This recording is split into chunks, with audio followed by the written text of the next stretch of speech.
2. 1, 2, on m'entend correctement.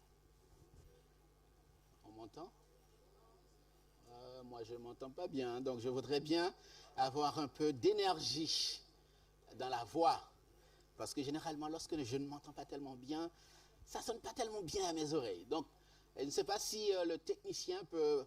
Peut-être le retour. Mon retour, hein? Pas pour vous, moi. C'est bien? Excellent. Alors, Didier, tu ne crois pas si bien dire quand tu dis que mon bonheur se trouve ici, se trouvera peut-être ici. Mais l'assurance que j'ai en ce matin, c'est que le psalmiste me dit, je suis dans la joie quand on me dit, allons à la maison de l'Éternel. Donc, lorsque les fidèles de Dieu se rencontrent, se rassemblent, c'est le bonheur parfait. Bien que Adam était dans la présence de Dieu, il vivait dans cette joie, ce bonheur. Dieu a quand même pensé qu'il lui fallait un être semblable à lui. Donc, je n'exclus pas cette possibilité, que la volonté de Dieu soit faite. En tout cas, merci à cette belle jeunesse de Chauvel de m'avoir invité par l'intermédiaire de son responsable directeur de la jeunesse, Ronnie Dodds. Et je ne sais pas, hein, plus de 3 mois avant la semaine de prière, en début d'année, il me dit, je voudrais que ça soit toi qui sois avec nous pour cette semaine de prière. Alors, je ne sais pas, c'est peut-être parce qu'il cherchait, je ne sais pas moi, le président ou le prédicateur, mais je ne sais pas, peut-être que Dieu lui donnera les deux en même temps. C'est vrai que je suis le président responsable de la jeunesse et c'est vraiment un privilège pour moi d'avoir cette belle jeunesse. Ce n'est pas quelque chose dont je me glorifie, mais toujours est-il, c'est un privilège de servir la jeunesse. Parce que je crois dans ce potentiel qu'a notre jeunesse. Je crois que cette jeunesse, lorsqu'on lui donne les outils nécessaires, elle est capable de faire de grandes choses pour le Seigneur. Je crois aussi, chers frères et sœurs, chers J.A., que lorsque vous vous mettez du bon côté de la balance, vous pesez lourd. Vous pesez lourd, pourquoi? Parce que vous avez avec vous Jésus qui est le capitaine, l'ami de la jeunesse, celui qui s'est donné pour toi et pour moi. Donc lorsque tu es avec Jésus, cher J.A., permets-moi de te dire que même si le monde te dit que tu ne vaux rien, mais sache qu'en Jésus, tu vaux de l'or. Tu vaux la vie de Jésus parce qu'il s'est donné pour toi. C'est vrai que cette semaine sera, je l'espère, une semaine d'expérience avec Dieu. Je ne voudrais pas que cette semaine soit juste une semaine spirituelle de plus dans la vie de quelqu'un. Et j'aimerais que Dieu fasse la différence dans la vie de quelqu'un cette semaine. C'est vrai que j'apprends de jour en jour et je l'ai lu récemment dans les principes de l'Église que l'Église est une sorte de répétition. Parce que nous avons des membres qui sont là depuis des années, n'est-ce pas? Est-ce que vous êtes d'accord avec moi? Qui entendent les mêmes doctrines. Mais en même temps, l'Église est un mouvement, ce n'est pas un monument. Et du fait que l'Église soit un mouvement, il y a des hommes qui...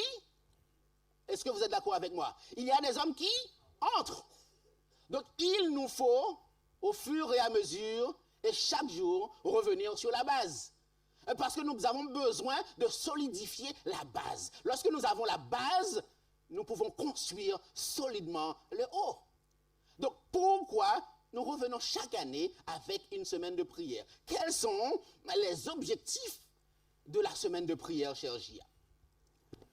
Lorsqu'on vous dit, mais pourquoi venir encore à l'église chaque semaine, chaque année, pour une semaine de prière?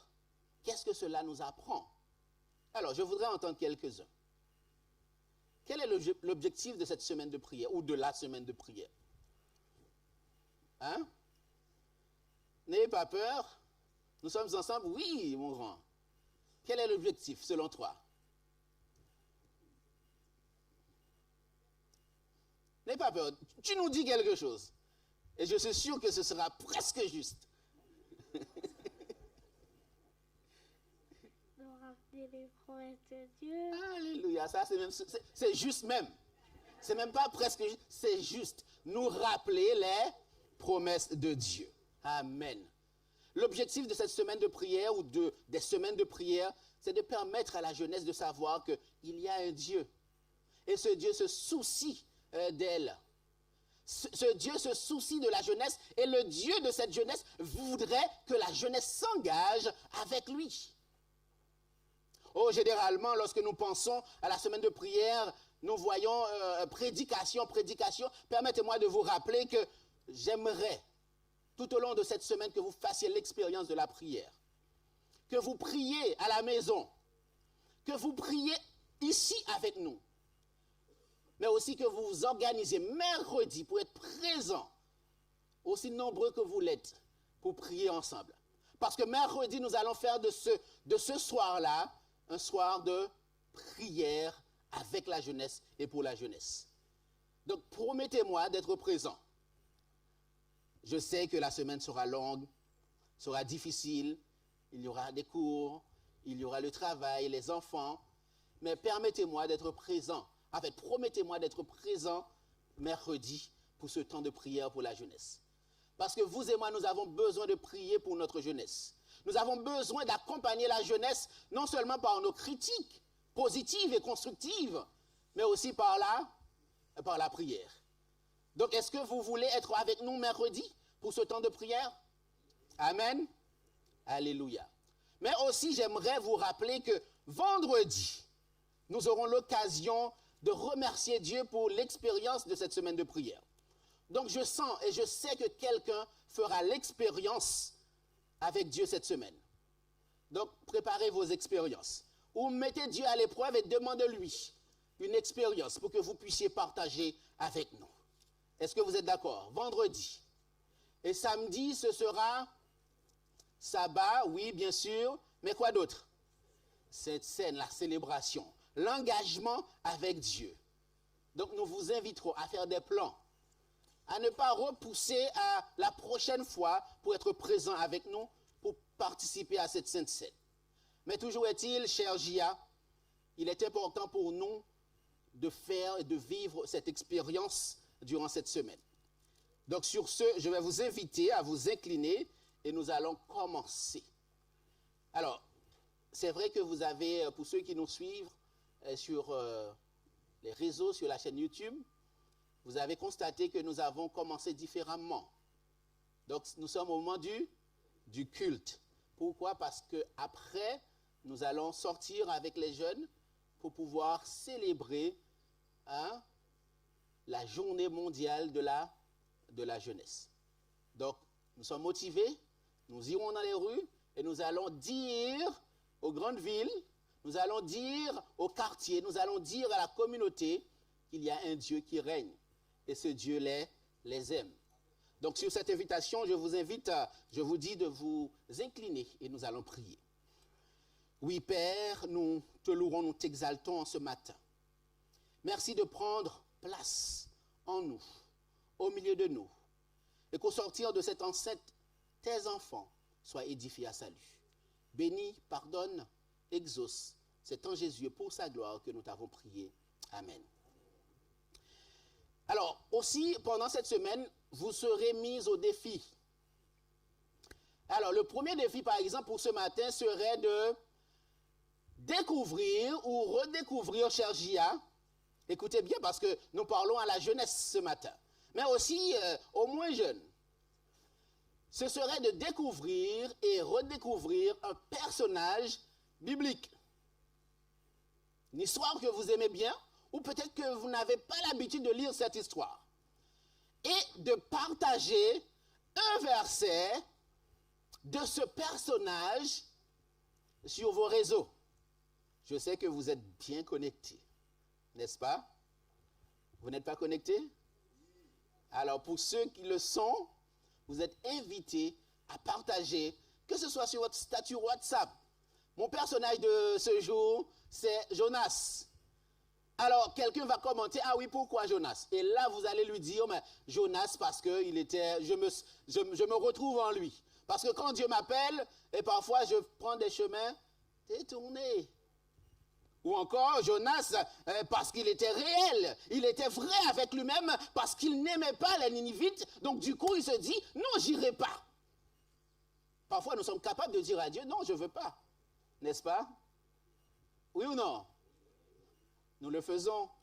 Quand Dieu nous dit, voici c'est le chemin, et que Dieu voudrait que nous ayons un cheminement moins chaotique, nous nous faisons à notre tête, nous prenons notre chemin, et après, on se retrouve en difficulté. Et à ce moment-là, nous crions, ô Seigneur, sauve-moi.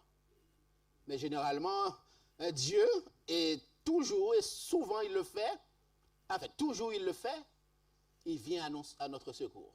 Amen. Par amour pour toi et pour moi, il ne nous abandonne jamais. Donc le défi que tu as pour aujourd'hui, c'est trouver un personnage que tu aimes, et partager sur les réseaux. Donc c'est pourquoi le texte de Jonas ce matin, j'aimerais attirer votre attention, et pour ne pas être trop long, sur le texte, parce que nous aurons l'occasion de revenir sur le texte. Il est dit dans Jonas chapitre 1er, les versets 1 et 2, ceci. La parole de l'Éternel fut adressée à... Alors, la parole de l'Éternel fut adressée à Jonas, fils d'Amithaï, en ces mots, lève-toi, va à Ninive, la grande ville, et crie contre elle. Je m'arrêterai là. Oui, mesdames et messieurs, cher Gia, Dieu te connaît. Dieu t'appelle par ton nom, comme il a appelé Jonas par son nom, il lui a dit, va. Généralement et souvent, nous pensons que Dieu est là. Et nous le voyons là. Nous le voyons présent dans notre vie. Parfois, le Dieu que nous voyons, sur lequel nous étudions, nous expérimentons dans la Bible, il nous connaît aussi. Il nous connaît par notre nom. Il nous appelle par notre généalogie. Parce qu'il connaît nos premiers parents. Parce qu'il connaît nos pères. Connaît papa, maman. Mais et de surcroît, il me connaît. Donc généralement, cher Gia, permettez-moi de te rappeler en ce matin que Dieu n'est pas seulement le Dieu de papa, de mamie, de papi et de papa, mais il est aussi ton Dieu. Il te connaît. Tu n'es pas convaincu.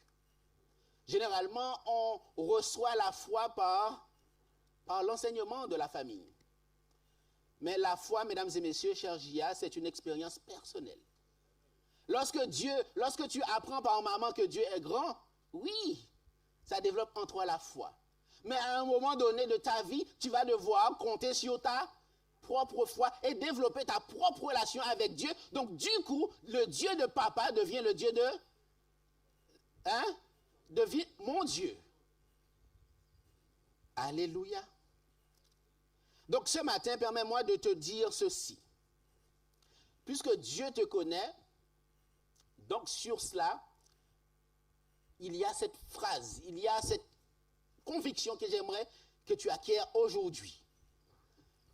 Que tu es une personne spéciale.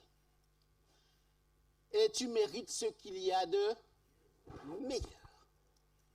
Alors, répétez après moi. Je suis une personne spéciale et donc je mérite ce qu'il y a de meilleur. Je suis une personne spéciale et donc je mérite ce qu'il y a de meilleur. Est-ce que vous êtes convaincu de cela? Donc, lorsque vous serez convaincu, je vais avancer. Parce que j'entends, mais je voudrais vraiment entendre dans l'assemblée cette ferme conviction que je suis, que nous sommes quelqu'un, une personne spéciale. Et nous méritons ce qu'il y a de meilleur.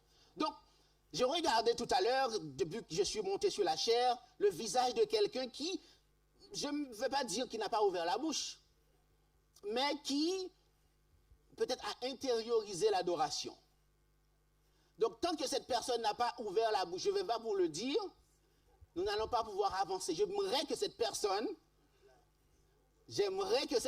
ouvre la bouche, commence à sourire, il voit dès que je parle, et dise avec nous, je suis une personne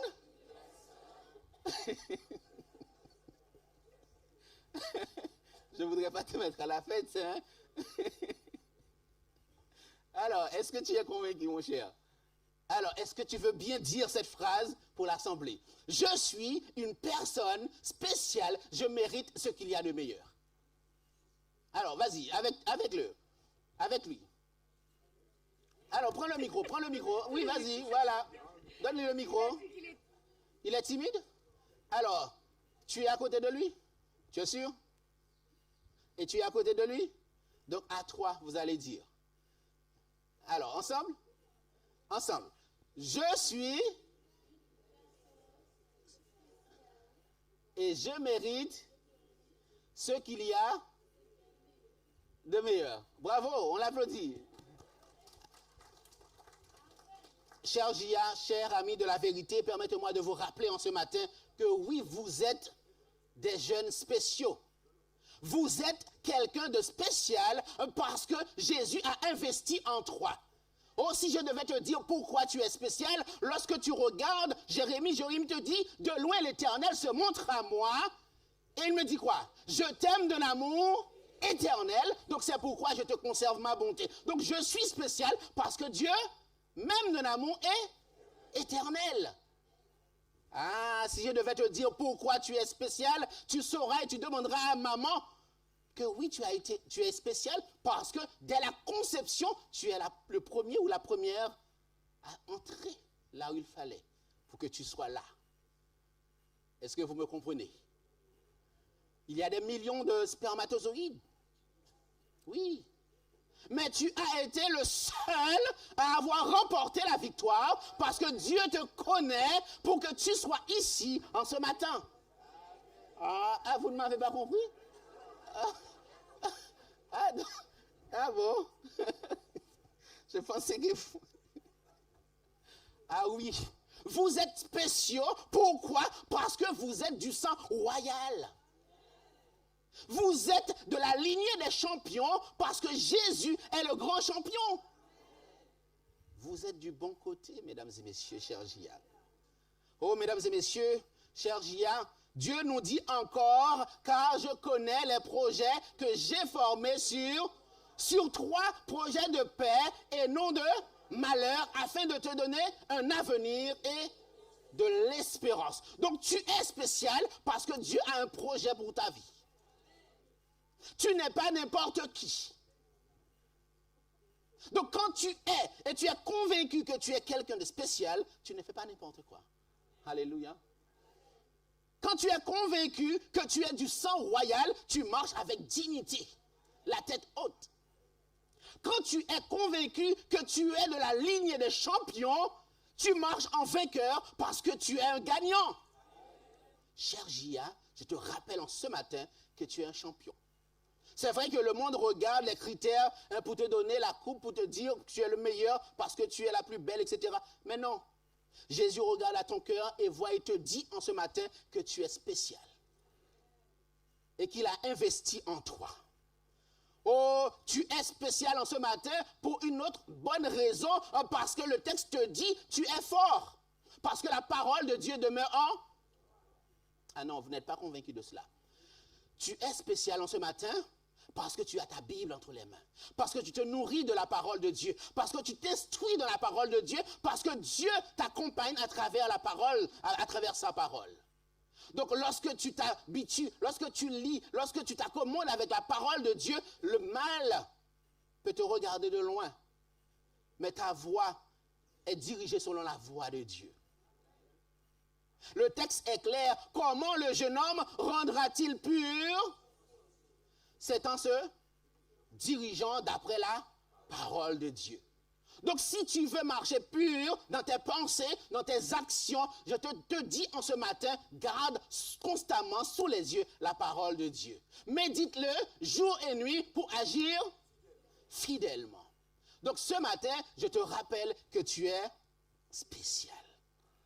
Oh, en ce matin, il y a encore une autre bonne raison. Peut-être pasteur l'ancien, qui est notre responsable spirituel, pourrait nous dire, tu es spécial parce que le texte te dit, tu es une créature. Oh, alléluia. Pas merveilleuse, hein? Si merveilleuse. Si merveilleuse. Lorsqu'on regarde autour de nous, chers Gia, chers aventuriers, chers parents, nous ne sommes pas le fruit du hasard. Que personne ne vous fasse croire le contraire.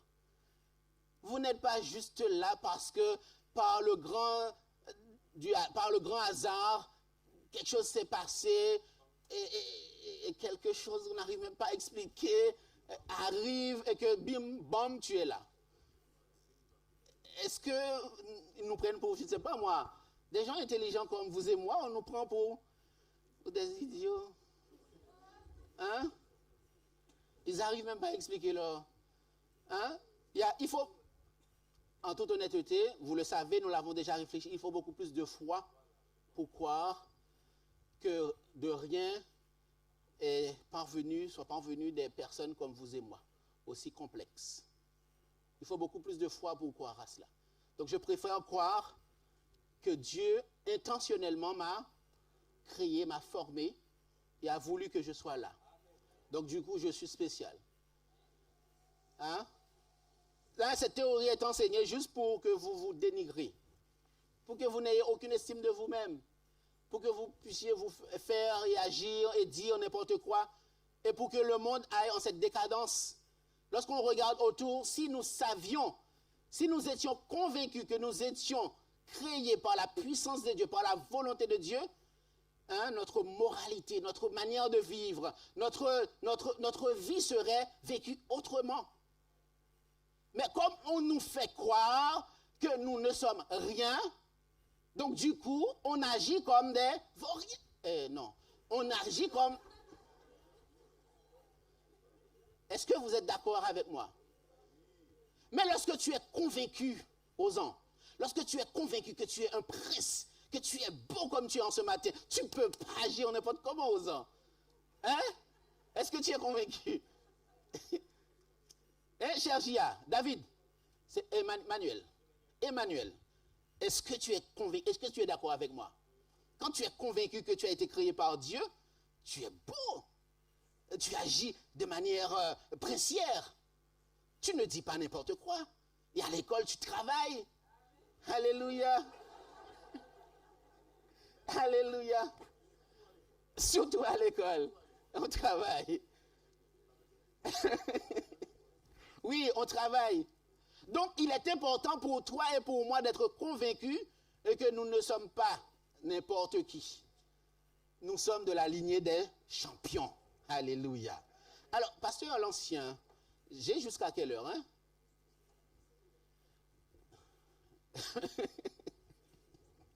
D'accord, avançons. Avançons. Alors, le texte me dit,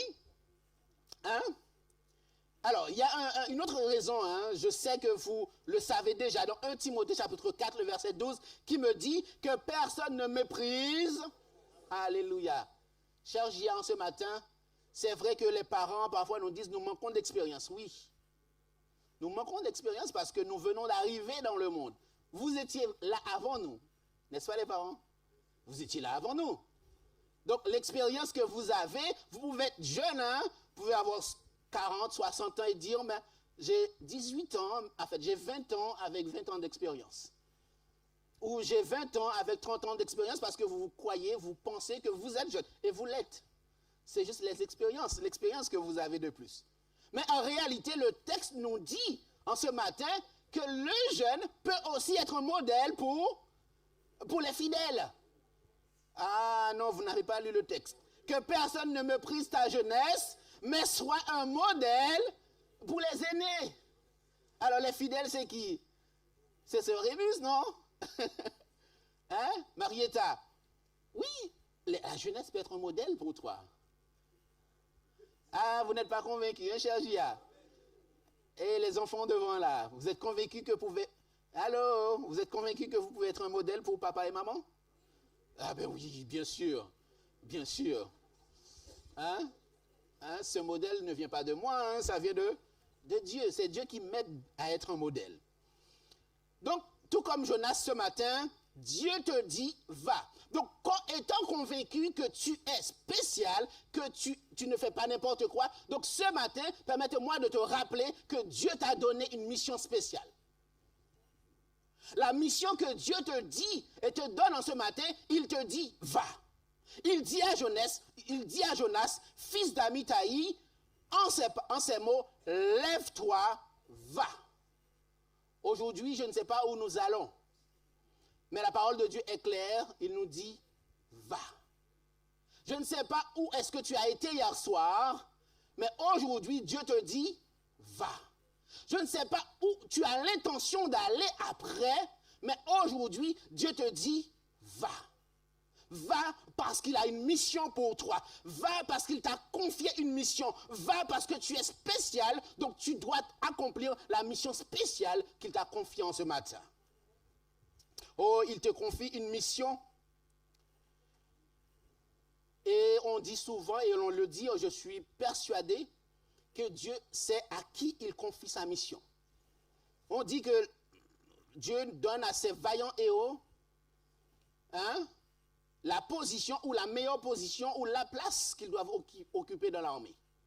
Donc si tu es là à ta place, là où Dieu t'a positionné, c'est qu'il veut que tu sois là. Il veut que tu sois là en attendant qu'il te place ailleurs. Il veut que tu sois là en attendant que tu ailles accomplir la mission ailleurs. Pour le moment, tu es là. Donc va. Le texte nous dit, alors je ne sais pas si vous connaissez cette expression, sûrement les aînés, votre mission, c'est une phrase culte. Votre mission, à supposer que vous l'acceptiez, consiste à. Comme toujours, si vous ou l'un de vos agents était capturé ou tué, le département d'État nierait avoir eu connaissance de vos agissements.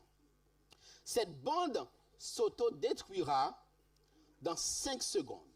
Bonne chance. Ah, ça vous parle? C'est quoi? On va pas le nommer. Mission spéciale. Oui, cher Gia, les hommes donnent de la mission.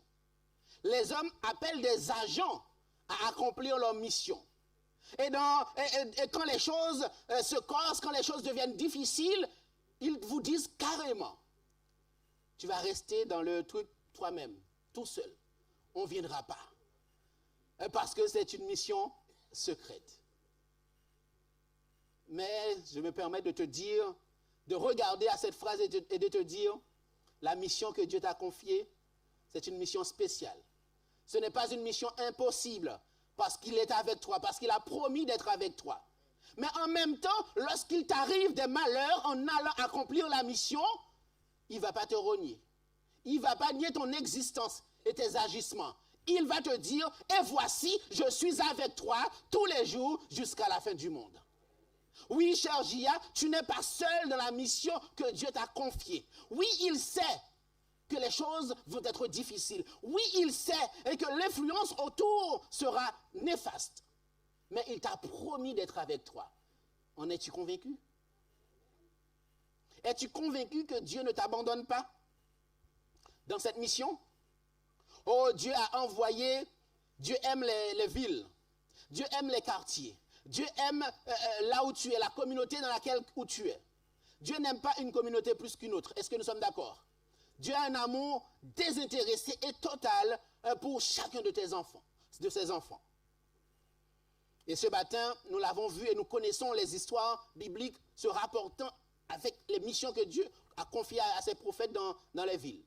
Et nous avons vu Jonas et nous voyons Jonas, Dieu dit à Jonas, va à Ninive dans la grande ville. Parce que Dieu a une mission à accomplir pour Jonas, parce que Dieu a une mission à confier à Jonas, parce que Dieu veut sauver Ninive. Donc Dieu envoie l'homme qu'il fallait pour sauver Ninive.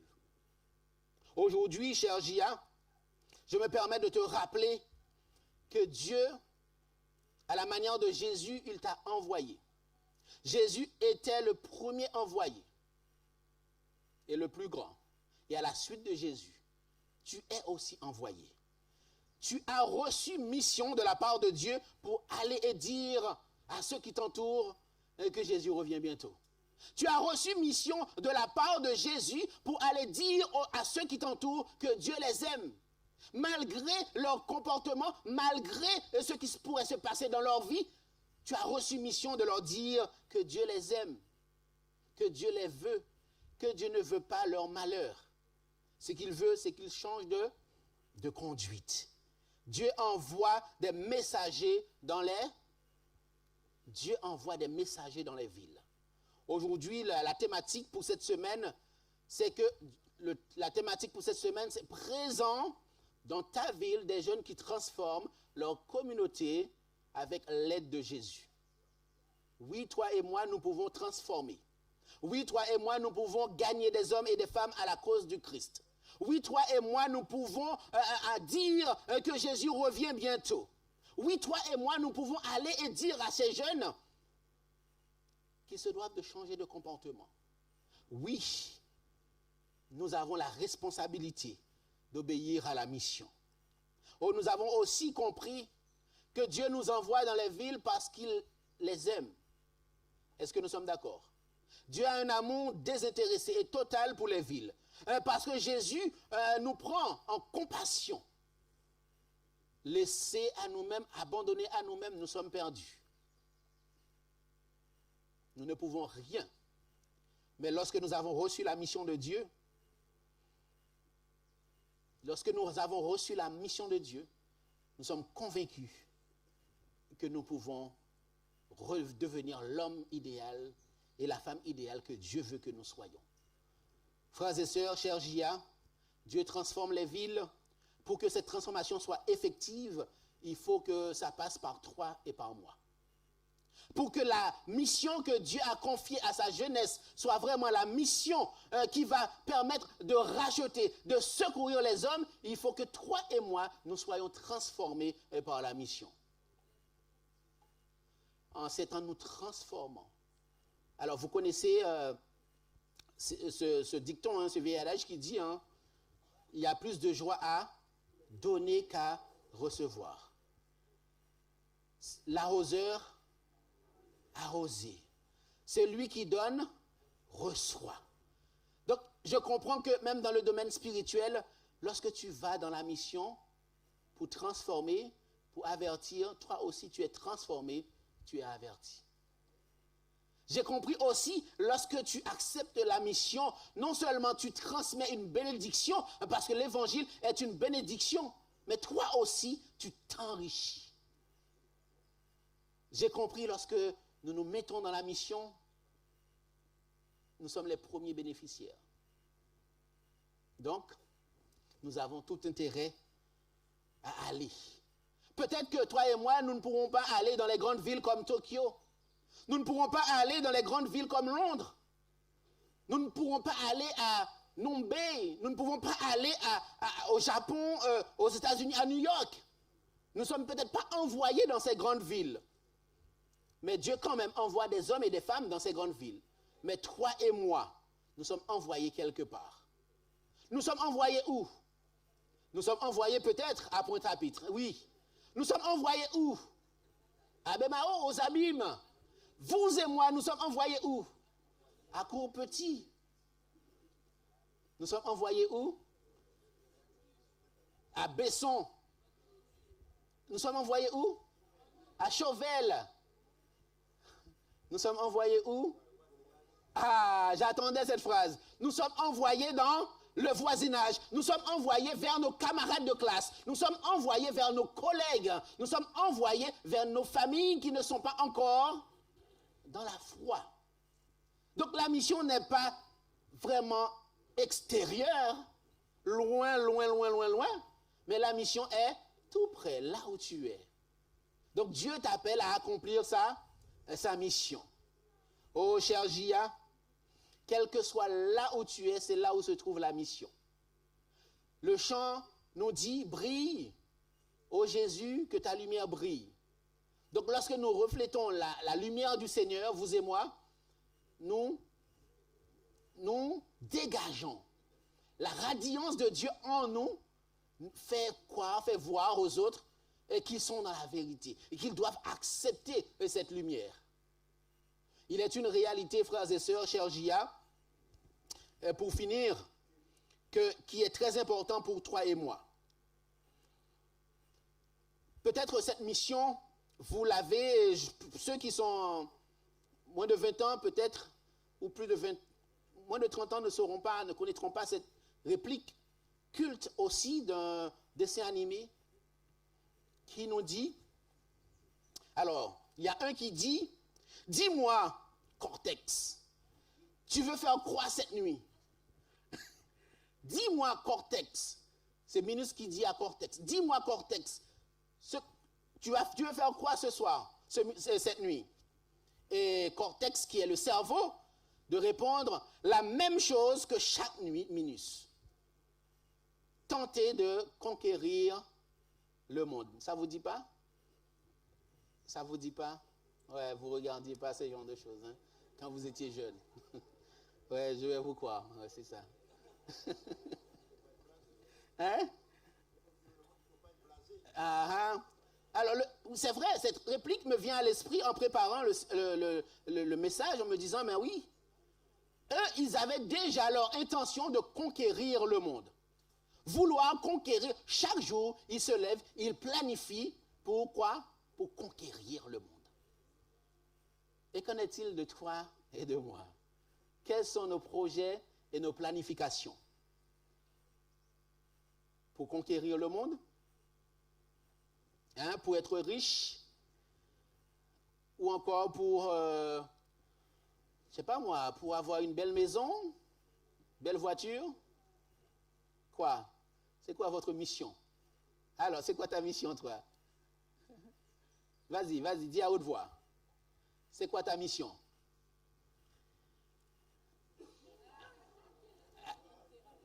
Avoir une Ferrari. Oui, comme dit le chant, un beau jour, tu auras ta Ferrari.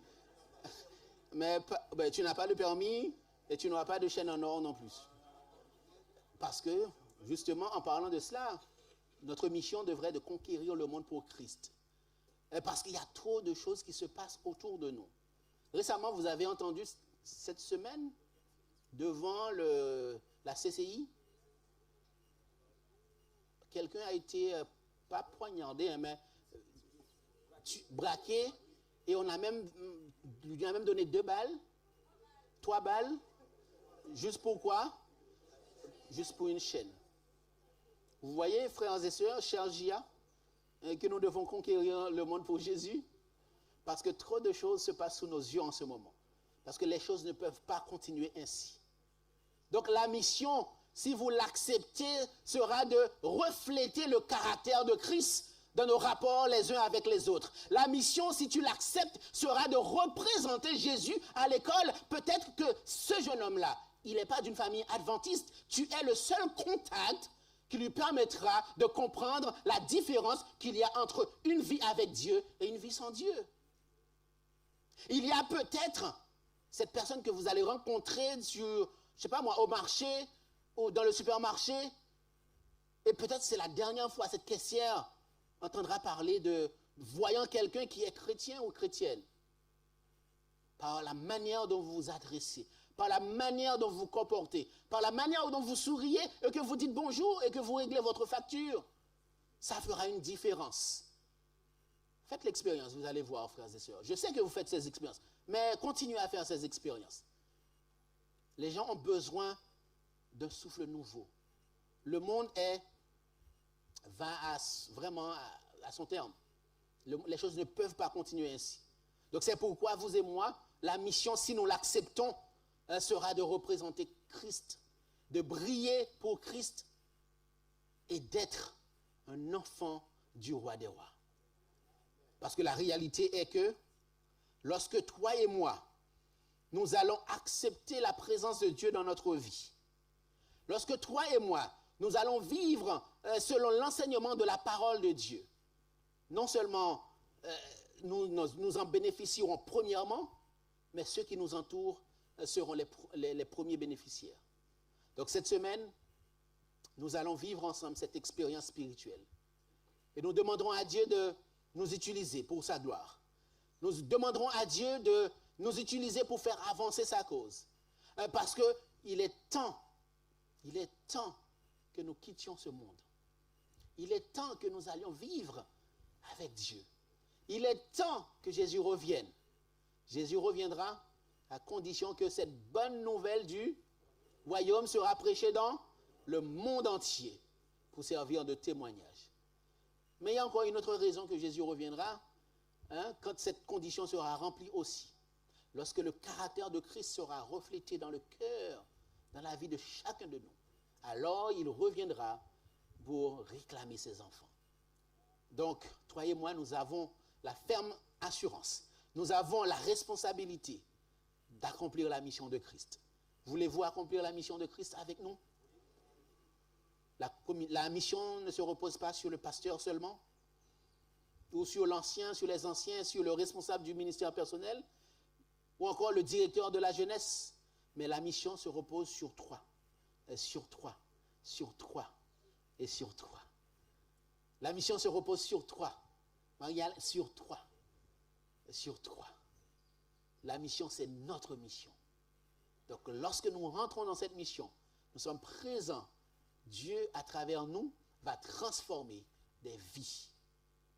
Et à la fin, il dira, bon et fidèle serviteur, tu as été fidèle en peu de choses. Entre dans la joie de ton maître. Et là, vous et moi, nous serons jeunes éternellement. Nous serons beaux. Alléluia. Ah non, nous sommes déjà beaux. Mais nous resterons, la radiance de la beauté de Christ nous rendra encore plus beaux et plus belles. Et ça, c'est une réalité. Cher Gia, cette semaine, nous vous inviterons à être présents, soir après soir, et à préparer votre cœur à recevoir non seulement la parole de Dieu, mais aussi les bénédictions de Dieu. Que Dieu vous garde et qu'il vous bénisse.